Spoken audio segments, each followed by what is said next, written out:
السلام عليكم ورحمة الله وبركاته. أهلا بكم يا بنات في قناة شايني ليدي. لأول مرة تزوري قناتي نوريني بالاشتراك في القناة، فعلى زر الجرس على الكل عشان يوصلك إشعار بكل فيديو جديد أنا بنزله. لايك حلو منك يفرحني وارفع الفيديو. النهاردة هعمل لك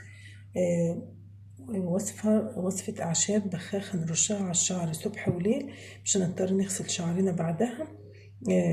بثلاث أعشاب يا بنات هنعملها ده يا بنات ورق السدر.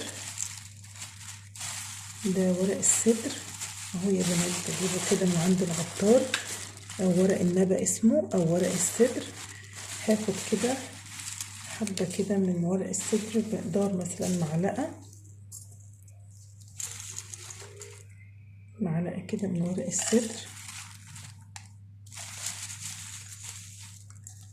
خدت كده معلقة من ورق السدر اللي هو يا بنات مضاد للقشرة.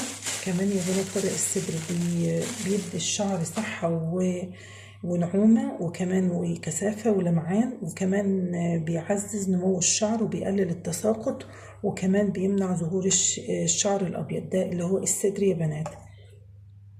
هاخد كمان يا بنات باكيتة من الشاي الأخضر، بس يعني هفتحها وهنزل اللي فيها كده برضو بمقدار معلقة من الشاي الأخضر. لو عندك السايب حطي معلقة برضو صغيرة. والشاي الأخضر يا بنات بيزيد من نمو الشعر وبيقضي على القشرة وكمان بيرطب. ده اللي هو الشاي الأخضر.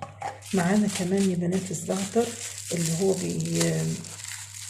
بيحسن الدورة الدموية، بيقوي الشعر، كمان بينبت يا بنات الفراغات اللي بتبقى في الشعر. ده اللي هو الزعتر، بيبقى شكله كده. ادي الزعتر يا بنات، هاخد برضو مقدار معلقة منه. وكمان الزعتر يا بنات بيعزز نمو الشعر وبيعالج القشرة وبيمنع التساقط وبيعالج كمان الثعلبة. ده اللي هو الزعتر. هضيف عليه يا بنات كوباية من المية المغلية أو السخنة بالشكل ده، وهقلبهم في بعض كده. هضيف ايه كمان يا بنات، بس هو المفروض بعد التصفية، بس عشان ما اطولش عليكم الفيديو ممكن انت تبيتيها كده وتاني يوم تحطي معاها زيت الجرجير. هحطه عشان ايه اوريكم الوصفة كاملة. هنضيف معلقة من زيت الجرجير بالشكل ده.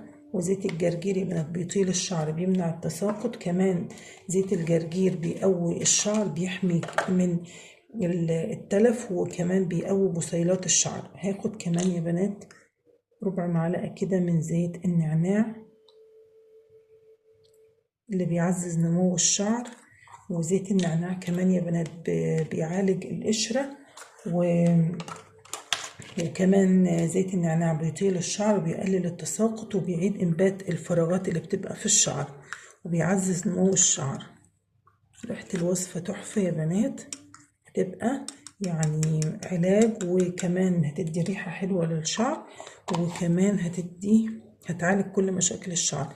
هسيبها بالشكل ده يا بنات، تسيبيها لغاية ما المية تبرد خالص والمية تاخد كل المكونات الأعشاب اللي احنا حطيناها، وتصفيها وتحطيها في إزازة اسبراي، وبعد كده تستعمليها ترشيها صبح وليل على شعرك، ومش هتضطري تغسلي شعرك بعدها. وبكده نكون خلصنا الوصفة يا بناتي. رب تكون عجبتكم. أسيبكم على خير وارجع لكم في فيديو جديد، والسلام عليكم ورحمة الله وبركاته.